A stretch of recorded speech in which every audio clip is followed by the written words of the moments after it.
Hello everyone. हम लोग पढ़ रहे थे क्या? तो हम लोग पढ़ रहे थे जंतुओं में नियंत्रण के बारे में पढ़ रहे थे, नियंत्रण और समन्वय के बारे में पढ़ रहे थे क्लास 10th के लिए। इससे पहले 2-3 वीडियो अपलोड किया जा चुका है नियंत्रण और समन्वय चैप्टर के ऊपर, और आप चैनल को सब्सक्राइब करके सारे वीडियो को आप एक एक करके देख सकते हैं। तो इससे पहले वाला जो वीडियो था उसमें हम लोगों ने मानव मस्तिष्क के अग्रभाग है ना और मध्य भाग के बारे में पढ़ा, उनके कार्य को देखा है ना, और उनकी संरचना के बारे में देखा, ये सब देखा। आज हम लोग मस्तिष्क के पश्च भाग को देखेंगे है ना। पश्च मस्तिष्क कहते हैं है ना, हिंड ब्रेन, उसके बारे में आज हम लोग देखेंगे। तो पश्च मस्तिष्क जो है, मानव मस्तिष्क के बारे में बताए कि 1650 ml जो है इसका क्या होता है, वजन होता है, लगभग 1.5 kg के आसपास वॉल्यूम होता है, और 1.5 kg के आसपास इसका वजन होता है। और पश्च मस्तिष्क जो है वो पृष्ठ भाग में अनुमस्तिष्क, पश्च मस्तिष्क 2 भाग बटा हुआ है। इसके पिछले भाग को अनुमस्तिष्क या सेरिबेलम कहते हैं, और अधर भाग को क्या कहा जाता है, ब्रेन स्टेम कहा जाता है या मस्तिष्क स्टेम कहा जाता है। ठीक है, तो इसके पहले भाग अनुमस्तिष्क यानी सेरिबेलम को हम लोग देखते हैं, सेरिबेलम की क्रियाविधि को देखते हैं। तो सेरिबेलम क्या कार्य करता है, तो हमारी पोस्चर की मुद्रा को बनाए रखता है, पोस्चर को बनाए रखता है, हमारे बॉडी का पोस्चर, कैसे चलना है, कैसे खड़ा होना है, कब लिखना है, कब हाथ कैसे जाएगा है ना, और साथ साथ क्या, तो हम लोग कैसे चलेंगे फिरेंगे है ना। तो ये सारे कार्यों को नियंत्रित करने का काम जो है सेरिबेलम करता है। संतुलन बनाए रखता है शरीर का, हमारी ऐच्छिक पेशियों की गति को नियंत्रित करता है। ऐच्छिक पेशियों की गति के नियंत्रण का मतलब हुआ कि हाथ बढ़ाना है तो हम लिख पाते हैं है ना, तो हाथ से लिख पाते हैं, कानों से सुन सकते हैं, हम बोल रहे हैं, आंख नियंत्रित हो रहा है, हाथ बढ़ा रहे हैं, मतलब हमारे जितने सारे इच्छित कार्य हैं है ना, जो हम चाह करके संपन्न कर देते हैं, वो सब कार्य जो हो जाएगा वो बाधित हो जाएगा अगर सेरिबेलम को नष्ट कर दिया जाए है ना। ऐच्छिक गतिविधि हमारी बाधित हो जाएगी, बातचीत बढ़िया से नहीं हो पाएगी, ये सारा दिक्कत होगा अगर सेरिबेलम को हमारे शरीर से हटा दिया जाए, यानी सेरिबेलम डैमेज हो जाए, उस कंडीशन में ये कुछ हो सकता है ना। यानी कि हमारी ऐच्छिक गतिविधियों के लिए, हमारी बॉडी के पोस्चर को मेंटेन करने के लिए, ये सब के लिए सेरिबेलम अति आवश्यक है। ठीक है, दूसरा ब्रेन का हिस्सा है ब्रेन स्टेम है। इसमें आता है पोन्स, वेरोली और मेडुल्ला ऑब्लंगाटा है ना। ब्रेन स्टेम में कौन कौन आता है, पोन्स, वेरोली और मेडुल्ला ऑब्लंगाटा। ये दोनों का क्या कार्य है, तो एक एक करके देखते हैं दोनों के कार्य को। तो सबसे पहला हमारा जो है पोन्स वेरोली है, तंत्रिका तंतु से बना हुआ है, हमारे श्वसन क्रिया को नियंत्रित करता है, सांस लेने और छोड़ने की क्रिया को यह नियंत्रित करता है। दूसरा है मेडुल्ला ऑब्लंगाटा। मेडुल्ला ऑब्लंगाटा क्या है, तो यह बेलनाकार होता है, पीछे की ओर होता है, मतलब यहां से आगे हमारा जो स्पाइनल कॉर्ड शुरू होगा, मेरुरज्जु शुरू होगा, मेरुरज्जु के शुरू होने से पहले ये वाला हिस्सा जो है वो क्या होता है, मेडुल्ला ऑब्लंगाटा होता है, बेलनाकार है। ठीक है, ये स्पाइनल कॉर्ड से देख रहे हैं कि इसका अगला हिस्सा जो है स्पाइनल कॉर्ड से जुड़ा हुआ रहेगा है ना, और स्पाइनल कॉर्ड की स्थिति है कि यह मस्तिष्क से यहां से शुरू होकर के ये पूरे है ना लास्ट तक पहुंचता है हमारा स्पाइनल कॉर्ड, तो ये अंत तक जाता है। मेडुल्ला ऑब्लंगाटा को पढ़ रहे हैं, मेडुल्ला ऑब्लंगाटा स्पाइनल कॉर्ड से जुड़ा होता है। तो यह कैसा क्या करता है, तो ये हमारे अनैच्छिक क्रियाओं का नियंत्रित करता है, इनवॉलेंट्री एक्शन जो हमारे नियंत्रण में नहीं है, पलक का झपकना है ना, और क्या, और भी बहुत सारी, हृदय की धड़कन, श्वसन है ना, ये सारी क्रियाएं जो है वो हमारे नियंत्रण में नहीं है। तो उस तरह की क्रियाओं को, अनैच्छिक क्रियाओं को, इनवॉलेंट्री एक्शन जो चाह करके भी हम नियंत्रित नहीं कर सकते हैं, उन क्रियाओं को मेडुल्ला ऑब्लंगाटा नियंत्रित करता है। ठीक है, उसके बाद है मेडुल्ला के द्वारा आवेग का चालन होता है ना। मेडुल्ला के द्वारा क्या होगा, आवेग का चालन होगा, जो भी मैसेज ये ब्रेन से लेगा उसको क्या करेगा, मेडुल्ला ट्रांसफर करेगा, किसको, मेरुरज्जु को, स्पाइनल कॉर्ड को दे देगा है ना। ये सब काम करता है। तो यहाँ बताएं कि प्रतिवर्ती क्रिया, रिफ्लेक्स एक्शन जितना सारा है, हृदय की धड़कन, श्वसन गति, खांसना, छींकना, उल्टी करना है ना, और हमारे पाचक एंजाइम का स्राव जो हमारे शरीर में हो रहा है उसको भी नियंत्रित करने का काम किसका है, तो मेडुल्ला ऑब्लंगाटा का ही है। ठीक है, काम समझ में आया। मेडुल्ला ऑब्लंगाटा का हम लोग काम देख रहे थे और पॉन्स जेरोली का काम यहाँ लिखा हुआ है। ठीक है, अब आपसे पूछा जाए कि पूरे मस्तिष्क का क्या कार्य है, मस्तिष्क क्या करता है ना। मस्तिष्क के अलग अलग भाग नहीं, संपूर्ण मस्तिष्क का क्या कार्य है, मस्तिष्क का क्या कार्य है। तो हम कान से सुन रहे हैं, कान की आवाज को मस्तिष्क तक पहुंचना होता है ना। आंख से देख रहे हैं, वो भी कहां तक पहुंच रहा है, मस्तिष्क तक पहुंच रहा है।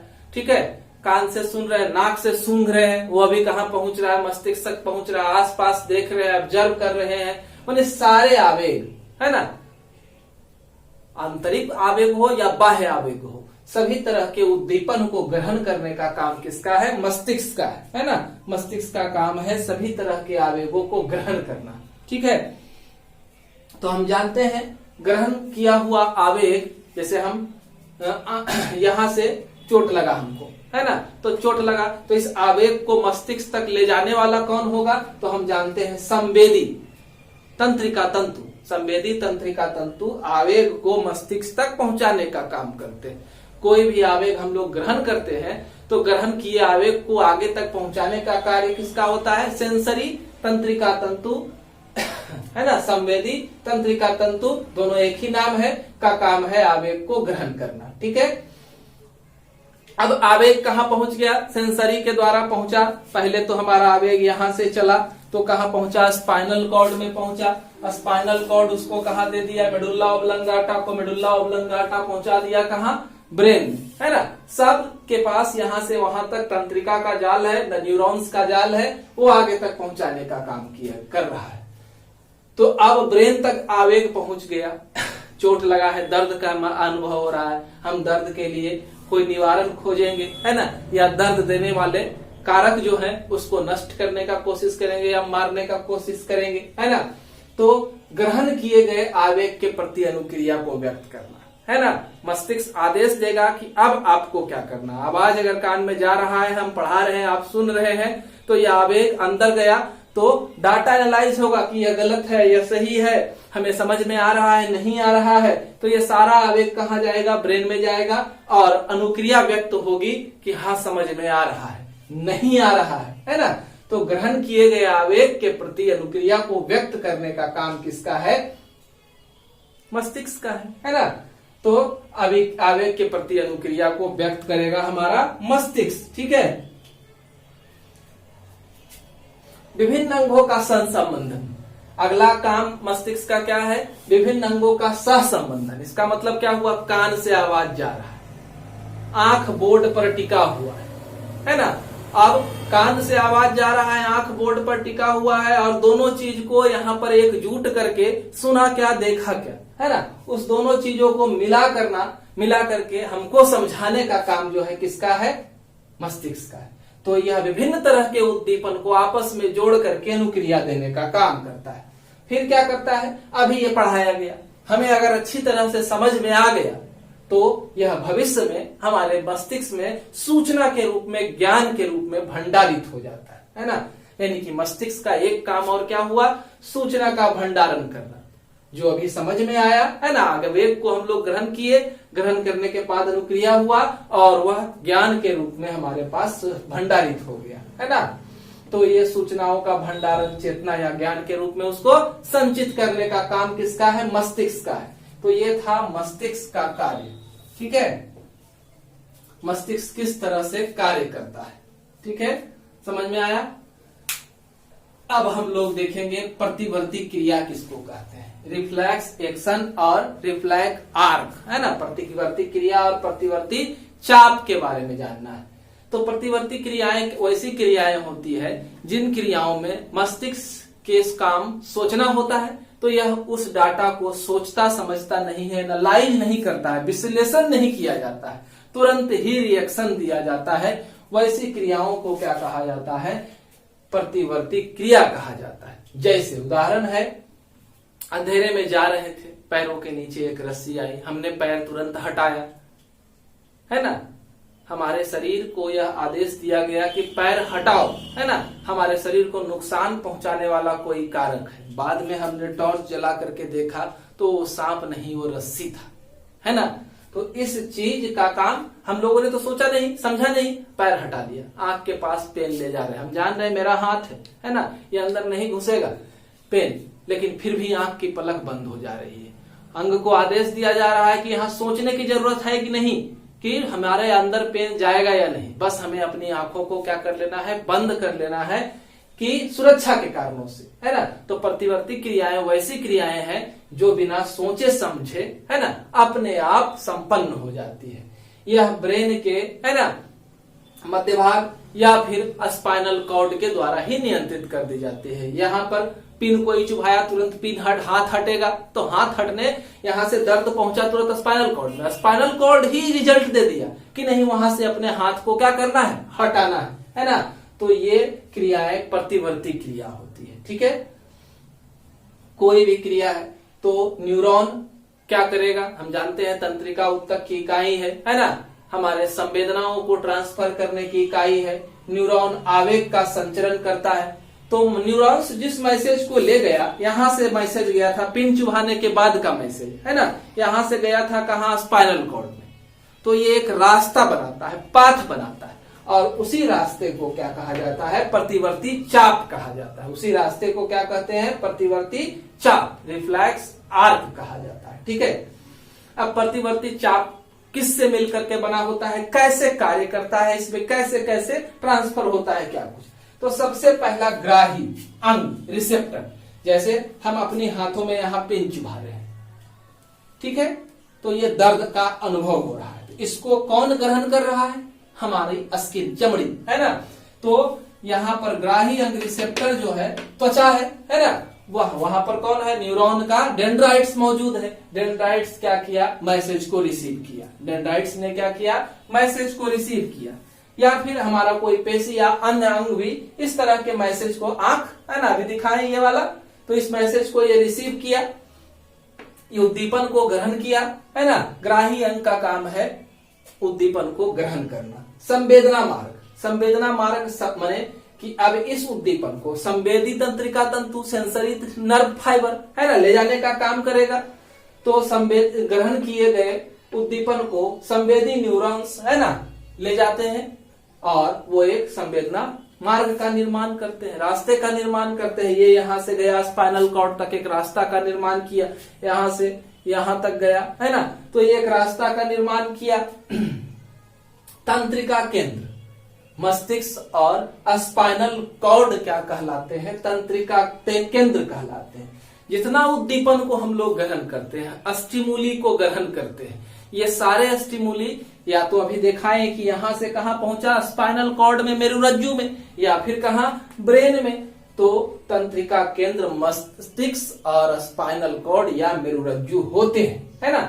ये संवेदना मार्ग से आए संदेश को प्राप्त करते हैं। मस्तिष्क और मेरुरज्जु का काम क्या है, संवेदी न्यूरॉन्स के द्वारा जो सूचना लाई गई है उसे ग्रहण करना, ठीक है, क्या करना है, ग्रहण करना है। ग्रहण करने के बाद उस आए हुए उद्दीपन का पूर्णतः विश्लेषण करना, क्या करना, पूर्णतः विश्लेषण करना। ये आए हुए उद्दीपन का विश्लेषण करेंगे और उचित आदेश प्रदान करेंगे। मान लेते हैं कि सामने वाला एक छोटा सा बच्चा था या फिर मेरी ही उम्र का कोई व्यक्ति था जिसने मुझे पिन चुभाया था। आदेश मस्तिष्क क्या देगा, आंखों को कहेगा देखो कि क्या है, देखे कौन है, वो है, आप उसे मार सकते हो, हाथ उठा, है ना। तो ये जो है उचित आदेश दिया। अब वही कोई बड़ा मेरा टीचर ही मान लेते हैं, है ना, तो वो अगर मेरे सामने हुआ तो क्या करेंगे, मुस्कुराएंगे, है ना, या सर, है ना, इस तरह का बिहेव देंगे, मारेंगे नहीं। तो ये जो है हमारा क्या हुआ, तो उचित आदेश प्रदान करने का काम किसका है, तंत्रिका केंद्र का, मस्तिष्क का और मेरुरज्जु का। सोचने का काम सिर्फ मस्तिष्क का है। स्पाइनल कॉर्ड बिना सोचे समझे आदेश प्रदान कर देता है अपने अंगों को बचाने के लिए सिर्फ। अगला है प्रेरक मार्ग, आदेश मस्तिष्क दिया यहां से, है ना, कि वो फलाना व्यक्ति है, आप उसे मार सकते हो, तो उस आवेश को, उस उद्दीपन को वहां से लाने का काम किसका होगा, उसको लाने का काम मोटर नर्व का होगा। एक बात याद रखना है कि ब्रेन में इतना दूर तक जो नर्व पाया जाता है वो सेंसरी भी नहीं होते हैं, मोटर भी नहीं होते, वो मिक्स टाइप के होते हैं। वो दोनों तरह के काम करते हैं, संवेदी का भी काम और मोटर का भी काम करते हैं। तो अब ये सूचना जब यहाँ पहुंचेगी तो यहाँ से ले जाने वाला जो होगा मोटर, मोटर उस सूचना को आगे तक ले जाएगा कि आपको क्या प्रतिक्रिया व्यक्त करना है। तंत्रिका केंद्र से दिए गए आदेश को मोटर न्यूरॉन्स जो है वो ले जाता है आगे। तो एक ये अलग रास्ता बनाया, ये रास्ता जो जा रहा था है ना, यहीं तक मान लेते हैं आया, तो यहां से फिर ये एक रास्ता बनाया है ना, तो वो प्रेरक मार्ग कहलाता है। एक संवेदी मार्ग जो संवेदना हमारे ब्रेन तक पहुंच रही है, दूसरा ब्रेन के द्वारा दिए गए आदेश जो हमारे अंग तक पहुंच रहे हैं, वो मार्ग जो बनेगा उसे प्रेरक मार्ग कहा जाएगा। अगला है अभिवाही अंग। प्रेरक मार्ग है ना, मान लेते हैं जब पिन चुभा तो मेरे इस हाथ में कुछ था तो ये हाथ उठेगा मारने के लिए है ना। तो संवेदना ग्राही अंग और अभिवाही अंग दोनों अलग अलग हो सकते हैं। प्रतिक्रिया व्यक्त करने वाले अंग जो है वो अलग हो सकते हैं या ये भी हो सकता था है ना। तो अभिवाही अंग तक मोटर न्यूरॉन्स जो है वो सूचना को पहुंचाते हैं और अभिवाही अंग उसके आदेशानुसार कार्य को संपन्न करते हैं। ठीक है, तो अभिवाही अंग का काम हम लोगों ने देखा किस तरह से रिफ्लेक्स आर्क और रिफ्लेक्स एक्शन हुआ, इसको हम लोगों ने समझा। यहाँ पर आपका एक सामान्य प्रतिवर्ती चाप बना दिया गया, आसानी से आप ड्रॉ कर सकते हैं, किताब वाले में उलझ जाते हैं है ना। तो ग्राही अंग त्वचा हो गया, संवेदी मार्ग संवेदी यहाँ पर कौन है, सेंसरी नर्व है ना, ये स्पाइनल कॉर्ड या ब्रेन तक पहुंचा। यहाँ पर मोटर है जो दिए गए सूचना को अभिवाही अंग तक लाया है, तो ये पाथवे को सामान्य प्रतिवर्ती चाप कहा जाता है, रिफ्लेक्स आर्क कहा जाता है। ठीक है, इस तरह से ब्रेन की सारी कहानी यहीं तक आप लोगों को पढ़ना है ना। और लगभग प्रश्नों का उत्तर आपको इतने दूर में मिल जाएगा जो आपको बोर्ड के लिए प्रिपेयर कर देगा। आगे जो है हम लोग मनुष्य में या जंतुओं में रासायनिक नियंत्रण और समन्वय देखेंगे है ना। रसायन के द्वारा नियंत्रण और समन्वय, तो हम जानते हैं हमारे शरीर में रसायन के द्वारा नियंत्रण समन्वय के लिए क्या पाया जाता है, हार्मोन पाया जाता है ना। तो हार्मोन क्या है, रासायनिक संदेश वाहक है, केमिकल मैसेंजर है, कार्बनिक यौगिक है ना। काफी कम मात्रा में स्रावित होता है, कहीं और स्रावित होता है, दूर जाता है, रक्त के द्वारा लसिका के द्वारा अलग अलग अंगों को कार्यों के लिए प्रेरित करता है ना। तो हार्मोन जिस ग्रंथियों से स्रावित होते हैं उन ग्रंथियों को अंतःस्रावी ग्रंथि कहा जाता है। हार्मोन जिन ग्रंथियों से स्रावित होते हैं उन्हें अंतःस्रावी ग्रंथि कहा जाता है। और अंतःस्रावी ग्रंथि नलिका विहीन होती है। ये यहाँ पर अगर ग्रंथि है तो इसका स्रवन जो है, सिक्रीशन जो है वो डायरेक्ट ब्लड या लसिका में मिल जाएगा और यही उसको दूर तक पहुंचाने का काम करेगा। काम क्या है हार्मोन का, हमारी शारीरिक क्रियात्मक कार्यों का नियंत्रण करना। शरीर के अंदर जितने सारे कार्य होते, भोजन के पाचन से लेके हमारी वृद्धि और विकास है ना, हमारा सोचना समझना, सभी के लिए हार्मोन हमारे शरीर के लिए अति आवश्यक है। ठीक है, यह एक प्रेरक का कार्य करते हैं, स्टिमुलेटर का काम करते हैं, किसी भी काम को उत्तेजित करके जल्दी कंप्लीट कराने का काम करते हैं। मनुष्य के शरीर में अंतःस्रावी ग्रंथियां कितनी है, पहले अंतःस्रावी ग्रंथियां किसे कहते हैं, वैसी ग्रंथियां जो नलिका विहीन हो, जिनके स्रवन डायरेक्टली रक्त या लसिका में मिल जाते हैं, आप काफी अल्प मात्रा में स्रावित होते हैं, हमारे शारीरिक कार्यों को स्टिमुलेट करते हैं, वैसी ग्रंथियों को अंतःस्रावी ग्रंथि कहते हैं। इससे हार्मोन का स्राव होता है। कितनी सारी ग्रंथियां हमारे शरीर में है, पिट्यूटरी, थायराइड, पाराथायराइड, एड्रिनल किडनी के ऊपर, पैंक्रियाज है ना, पाचन तंत्र के भाग हैं, अग्न्याशय की लैंगरहैंस दीपिकाएं, जनन ग्रंथि जिसमें वृषण अंडाशय आते हैं, इतनी सारी ग्रंथियां होती हैं हमारे शरीर। ठीक है, पहला पिट्यूटरी को देखते हैं। इसकी रचना कुछ इस तरह से मटर के दाने के आकार की होती है ना। पिट्यूटरी हमारे स्कल खोपड़ी के स्फेनोइड हड्डी के गड्ढे में, सेला टर्सिका उसे कहा जाता है, गड्ढे को, वहां पर उपस्थित होता है ना।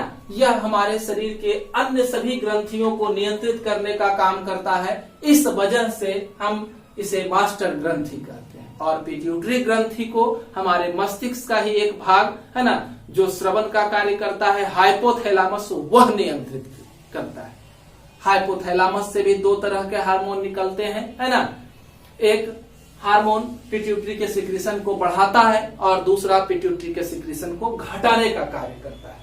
तो हमारे पिट्यूटरी में मुख्यतः दो भाग हैं, है ना, एंटेरियर और पोस्टेरियर लोब, है ना। तो इसे अग्र और पश्च पिंडक कहते हैं, है ना। अग्र पिंडक जो है आगे वाला हिस्सा पिट्यूटरी का, वो क्या करता है, तो हमारी वृद्धि हार्मोन का स्राव करता है। इस हार्मोन जीएच, ग्रोथ हार्मोन कहते हैं इसको, इसके वजह से हमारी हड्डी और मांसपेशियों की वृद्धि का नियंत्रण होता है।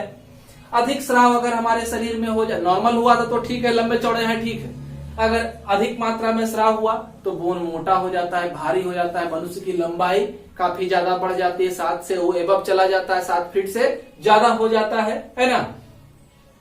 और इसे जाइगेटिज्म या बृहत्तता कहा जाता है, ठीक है। अगर अल्प मात्रा में बच्चों में इसका स्राव होता है, उस कंडीशन में वृद्धि विकास रुक जाता है ना, आदमी बौना हो जाता है, ड्वार्फिज्म कहते हैं उसको। अग्र पिंडक यानी कि पिट्यूटरी के आगे वाले हिस्से से और भी हार्मोन स्राव होते हैं जो हमारे अन्य ग्रंथियों को नियंत्रित करते हैं। जैसे एक है TSH, thyroid stimulating hormone, thyroid ग्रंथि के स्रवण को नियंत्रित करता है। दूसरा है एलएच, ल्यूटिनाइजिंग हार्मोन, और एफएसएच, फॉलिकल स्टिमुलेटिंग हार्मोन। ये दोनों हमारे जनन ग्रंथियों के स्राव को नियंत्रित करते हैं। उसके बाद है एसीटीएच, किडनी के ऊपर जो एड्रिनल ग्रंथि है ना, उसको नियंत्रित करता है, एड्रिनोकॉर्टिकोट्रोपिक हार्मोन, ठीक है। इतना सारा अन्य हार्मोन भी अग्रपिंडक से निकलता है। इसके पश्च पिंडक से निकलने वाले हार्मोन में ऑक्सीटोसिन और वैसोप्रेसिन। वैसोप्रेसिन हमारे शरीर में जल संतुलन को बनाए रखता है, यानी कि हमारा पानी जो पिए हैं वो ब्लड में मिल गया, ब्लड के अंदर वॉल्यूम 5 से 6 लीटर मेंटेन करके बाकी पानी शरीर से बाहर निकालने का काम भी किसका है, तो वैसोप्रेसिन का है। इसके अलावा ऑक्सीटोसिन बच्चे जन्म के समय काम आता है महिलाओं में। इसके अलावा अगला हमारा जो है वो थायराइड है। अगला कौन सा है, थायराइड, है ना।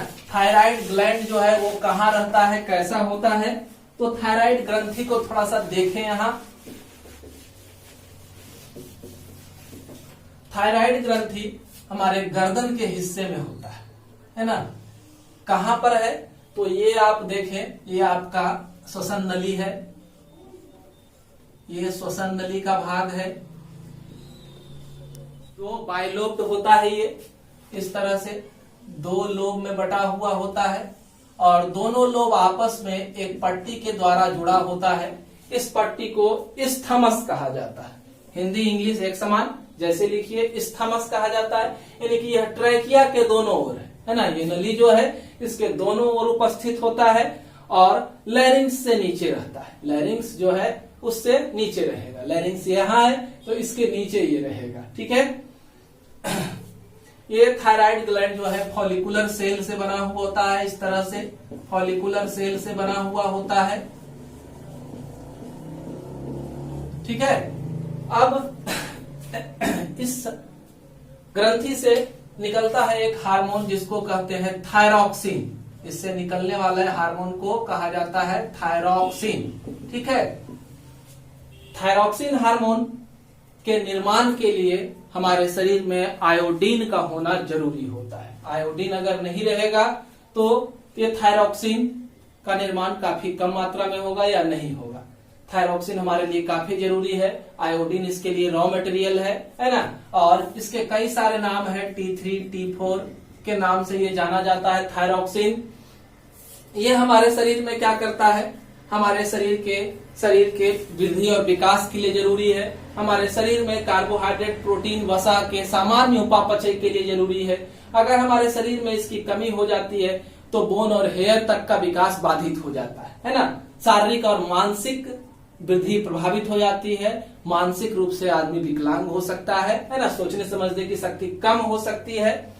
और अगर इसकी कमी हो जाती है थायराइड में, हमारे शरीर में अगर आयोडीन की कमी हो जाए तो उस कंडीशन में आयोडीन के सर्च में ये फॉलिकुलर सेल काफी फूल जाते हैं और बढ़ जाते हैं, गर्दन के हिस्से में लटक जाते हैं और इस बीमारी को गलगंड या ग्वाइटर डिजीज कहा जाता है ना, घेंघा बीमारी कहा जाता है। तो यह हुआ थायराइड ग्रंथि के बारे में हम लोगों ने जाना। अब इसी के ऊपर एक और ग्रंथि इस तरह से एक एक पेड़ में पाई जाती है जिसको पाराथायराइड ग्रंथि कहा जाता है, पाराथायराइड ग्रंथि कहा जाता है ना। कौन सी ग्रंथि? पाराथायराइड ग्रंथि कहा जाता है। और इस ग्रंथि से निकलने वाले हार्मोन को पाराथ हार्मोन कहते हैं। इसको क्या कहते हैं? पाराथ हार्मोन कहते हैं। ये हमारे ब्लड में कैल्शियम के लेवल को मेंटेन रखता है। हमारे तंत्रिका तंतु को अच्छे से कार्य करने के लिए कैल्शियम अति आवश्यक है ना। तो इसको ये मेंटेन करता है। अगर हमारे शरीर में कैल्शियम की कमी हो जाती है, उस कंडीशन में ये हार्मोन निकल करके हमारे कैल्सिटोनिन हार्मोन निकलता है और वो बोन को डीमिनरलाइज कर देता है और बोन से कैल्शियम निकाल लेता है ना। इसलिए हमें कैल्शियम उचित मात्रा में खाना चाहिए। दूध, फल, सब्जी में ये पाया जाता है। तो पाराथ हार्मोन के बारे में हम लोगों ने जाना है ना। थायराइड ग्लैंड के बारे में जाना। चैनल को सब्सक्राइब करना है जरूर से जरूर, है ना, जिससे कि आपको वीडियो के नोटिफिकेशन आता है। एड्रिनल ग्लैंड है ना। एड्रिनल ग्लैंड कहाँ होता है? तो एड्रिनल ग्लैंड हमारा जो किडनी है, ये हमारी जो किडनी है,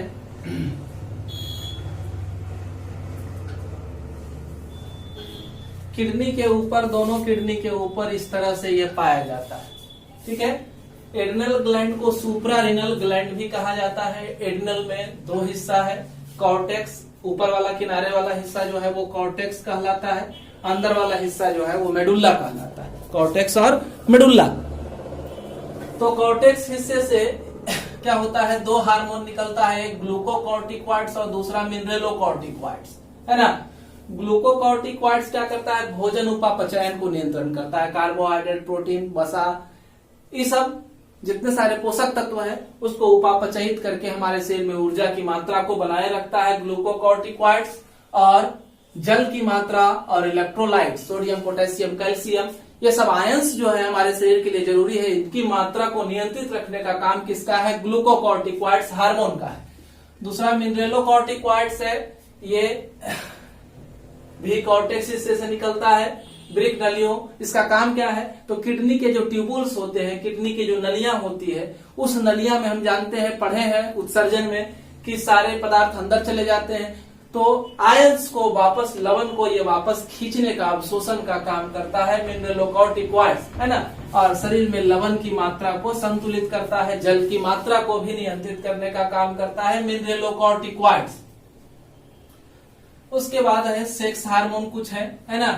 तो ये जो निकलते हैं कॉर्टेक्स वाले हिस्से से ही निकलते हैं। ये पेशी और हड्डियों की वृद्धि, बाइसेप्स, ट्राइसेप्स का बनना, है ना, महिलाओं के शरीर के पेशियों का निर्माण, और साथ में सेकेंडरी सेक्सुअल कैरेक्टर जो होते हैं, दाढ़ी मूंछ का आना, आवाज का भारी होना, महिलाओं में आवाज का पतला होना, स्तन का विकास, है ना, कमर के हिस्से का चौड़ापन, इस तरह से ये सारे सेकेंडरी सेक्सुअल कैरेक्टर के विकास के लिए लिंग हार्मोन जरूरी है। यौन के आचरण, पुरुष स्त्री के प्रति आकर्षण, है ना, ये सब के लिए ये आवश्यक है हार्मोन। इसका दूसरा हिस्सा मेडुला है। मेडुला से इपिनेफ्रिन और नॉरएपिनेफ्रिन दो हार्मोन निकलता है। इपिनेफ्रिन को ही एड्रेनालिन और नॉरएपिनेफ्रिन अलग है। तो एड्रेनालिन जो है वो क्या करता है? हमारे शरीर में अत्यधिक शारीरिक मानसिक तनाव जब होता है, तनाव है, डर है, गुस्सा है, उत्तेजना है ना, उस कंडीशन में इस हार्मोन का स्राव होता है ना। और नॉरएपिनेफ्रिन क्या करता है? हमारे हृदय के धड़कन को बढ़ा देता है, जिस वजह से हमारा रक्तचाप बढ़ जाता है। और इन दोनों हार्मोन की वजह से शर्करा की मात्रा भी हमारे शरीर में काफी बढ़ जाती है ना। तो ये काम करता है हमारा मेडुल्ला का हार्मोन। उसके बाद लैंगरहैंस दीपिकाएं हैं जो अग्नाशय में रहती है। अग्नाशय हमारे पाचन तंत्र का एक भाग है ना, जो पत्ती के आकार की रचना है इस तरह से। इसी के बीच वाले हिस्से में हमारा लैंगरहैंस दीपिकाएं होती है। इसमें अल्फा बीटा सेल होते हैं। अल्फा सेल ग्लूकागोन हार्मोन का स्राव करते हैं और बीटा सेल जो है इंसुलिन का स्राव करते हैं, है ना। और ग्लूकागोन ये क्या करता है, बीटा सेल से निकलने वाला हार्मोन इंसुलिन क्या करता है, तो अगर हमारे शरीर में ग्लूकोज की मात्रा ज्यादा है, हमारे रक्त में ग्लूकोज की मात्रा ज्यादा है, तो एक्स्ट्रा ग्लूकोज को ये कन्वर्ट कर देता है ग्लाइकोजेन, है ना। और ये उसके उलट काम करता है कि अगर हमारे शरीर में ग्लूकोज की मात्रा घट जाती है तो ये हार्मोन स्रावित होकर के जमा ग्लाइकोजेन को तोड़ करके वापस ग्लूकोज में बदल देता है ना। ये काम है इसका, ठीक है। इंसुलिन रक्त में ग्लूकोज शर्करा की मात्रा को घटा करके कर देता है, क्योंकि शर्करा को बदल देता है ग्लाइकोजेन। ये जमा संचित शर्करा यानी ग्लाइकोजेन को कन्वर्ट कर देता है शर्करा, है ना। शर्करा हमारे लिए जरूरी है। अगर कुछ सेकंड भी हमारे शरीर में इसकी सप्लाई बंद हो जाएगी, खास करके ब्रेन में, तो सडन डेथ हो जाएगा, ब्रेन काम करना बंद कर देगा। तो ये लैंगरहैंस दीपिकाओं का 2 हार्मोन का काम बताए, ठीक है। उसके बाद जनन ग्रंथि जैसे अंडाशय है ना, ओवरी जिसको कहते हैं, एस्ट्रोजन और प्रोजेस्टेरोन हार्मोन निकलता है। ओव्यूलेशन अंडाणु जनन के निर्माण में सहायक होते हैं और गर्भावस्था को बनाए रखने के लिए जरूरी होते हैं। इसके अलावा वृषण से एंड्रोजन हार्मोन निकलता है, इसी का एक प्रकार है टेस्टोस्टेरोन, है ना। तो टेस्टोस्टेरोन हमारे अंदर शुक्राणु निर्माण, है ना, और हमारी युवावस्था के लक्षणों को बनाए रखने के लिए जरूरी होते हैं। इस तरह से आपका यह हार्मोन का टॉपिक कंप्लीट हुआ। चैनल को सब्सक्राइब जरूर करें, जिससे कि आपको वीडियो के नोटिफिकेशन लगातार मिलते रहेंगे। धन्यवाद।